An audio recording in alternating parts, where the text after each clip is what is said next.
And I now give the floor to Her Excellency Clarice Modeste-Curwen, the Minister for Foreign Affairs of Grenada.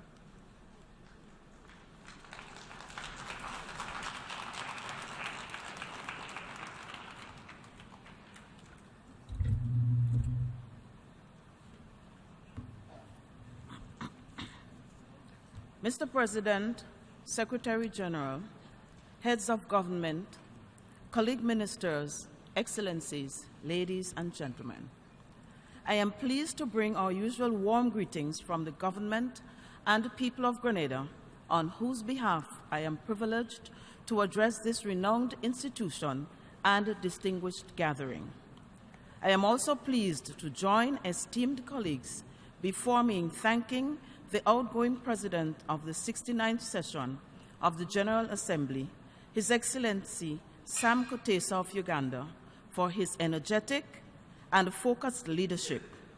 I commend the 69th session of the General Assembly for blazing the trail, a trail that we have no choice but to follow as we strive to deliver and implement a transformative post-2015 development agenda. Indeed, I also congratulate and thank Secretary General Ban Ki-moon for his extraordinary leadership of the United Nations, and to express our deep gratitude, especially for the keen interest shown in the developmental challenges facing small island developing states. To the incoming President of the 70th session of the General Assembly, Morgan Liketoff of Denmark, please be assured, sir, of my delegation's fullest cooperation and support as you embark on the road ahead for peace, security, and human rights. As is the custom, our themes reflect, as well they must, the current state of international affairs. It should be no surprise that matters of peace, security, and human rights continue to feature in the international discourse.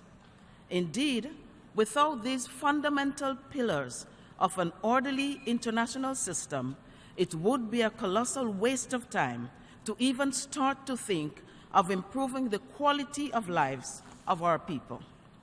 Therefore, Mr. President, at this historic juncture of UN at 70, you are accepting a new commitment for action for transforming our world. Interestingly, Mr. President, recent history has shown us that without peace, security, and human rights, development cannot be sustained. The impacts of climate change are already being felt the world over, and without a successful, legally binding agreement in Paris, we will see climate change continue unabated. We will see more floods and droughts, more hurricanes and cyclones, more hunger, more insecurity, more troubled spots around the world, and more economies in crisis. As leaders and as a community of nations, our actions from today onwards will dictate whether we bequeath to others a world where peace, security, and human rights can be assured, or a world where human tragedy and suffering become the norm. Mr. President, the General Assembly has recognized the unique vulnerabilities of SIDS.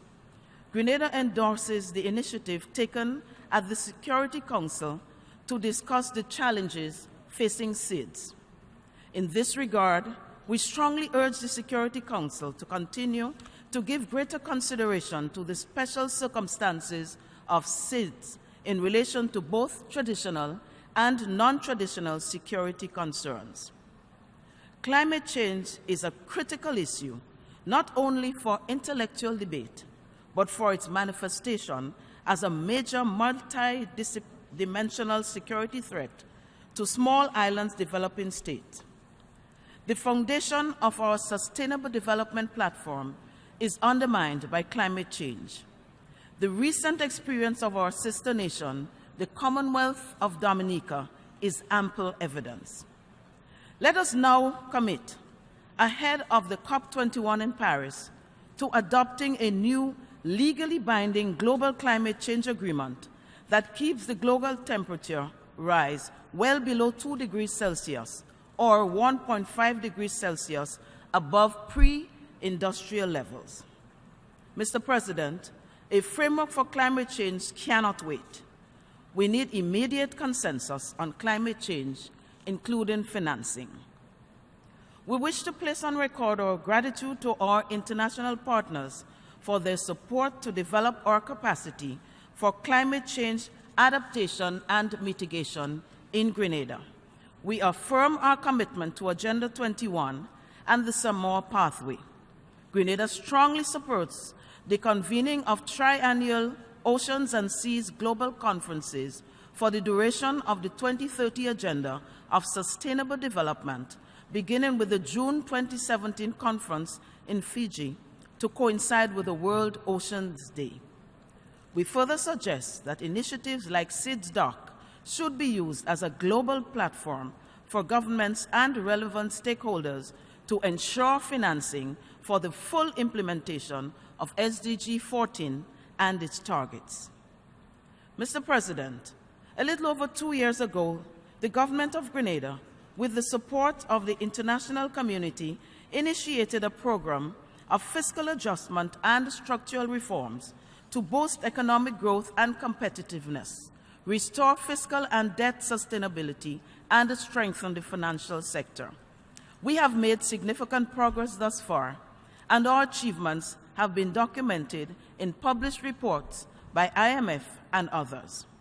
The success of this program derived from a social compact initiated by government to include our churches, our NGOs, trade unions, private sector, and political parties. We now call upon the international community to make good on its unkept promises of 0.7% ODA, notwithstanding that 0.2% goes to SIDS like Grenada. We urge the international community to share in the sacrifice that is required at this difficult period in our history. However, the unilateral graduation of many small island developing states to middle-income status is premature and has resulted in significant budgetary shortfalls. I therefore reiterate the call for a more holistic and comprehensive set of indicators for classifying states. The point is, per capita income as a sole measure without the context of climate vulnerability and other inherent structural challenges does more harm than good. Mr. President, we must reaffirm that the implementation of the Sustainable Development Goals will depend on revitalized and enhanced global partnerships. Together, governments, civil society, the private sector, and the United Nations system must embrace all stakeholders, and we must get delivery on the commitments made on the Samoa Pathway. Our people and our planet can only realize prosperity and peace through reliable partnerships and frameworks which are assured by trust. Small island developing states like Grenada, already disadvantaged by small economies of scale, climate impact caused mainly by developed countries, and high indebtedness, only seek a level playing field that takes into account our disadvantages. However, we are disheartened by the fact that the same developed partners with whom we sit in our transparent intergovernmental engagement to find ways to develop our capacity revert to suspiciously blacklisting and declaring our jurisdictions as harmful tax havens.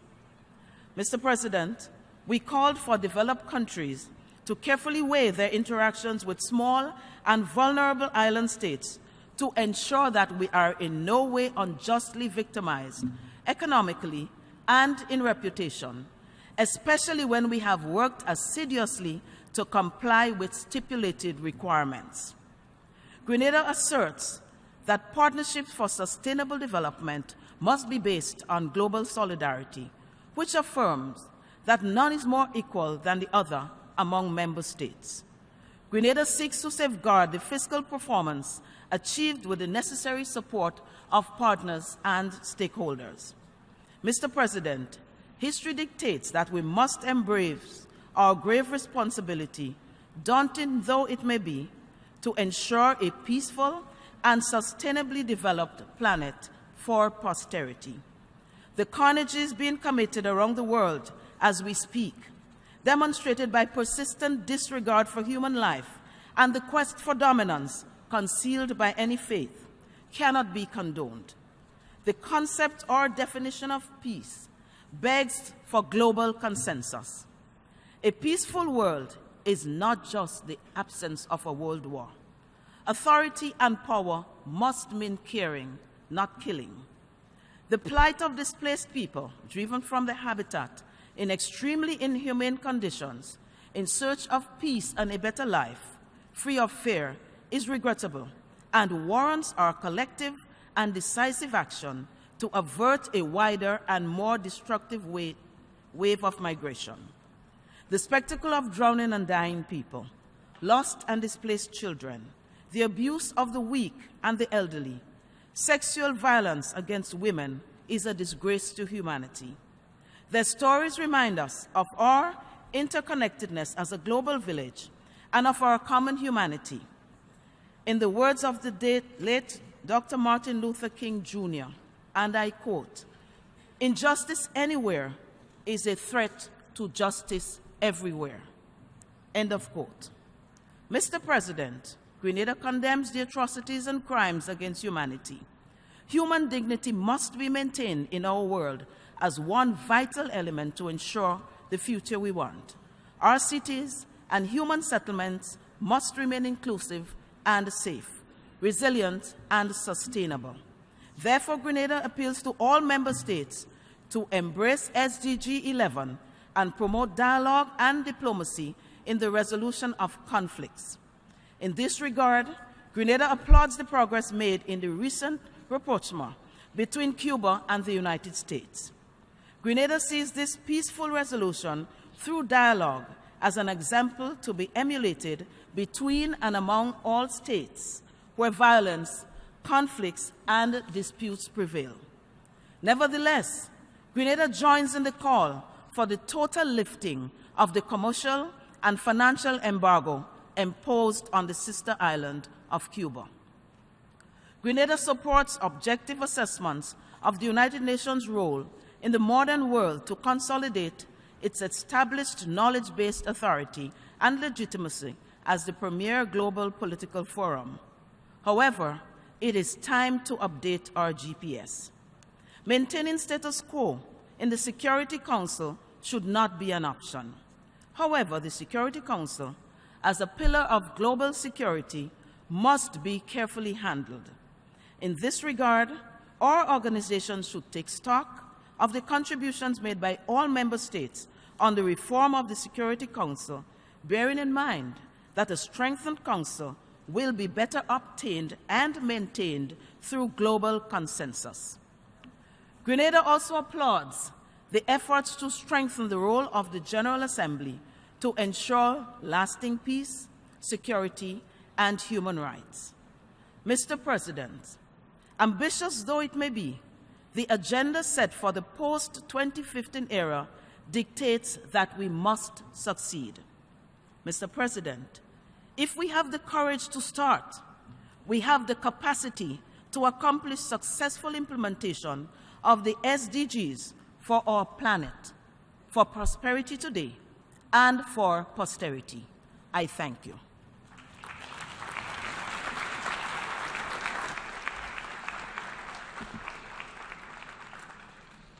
I thank the Minister for Foreign Affairs of Grenada.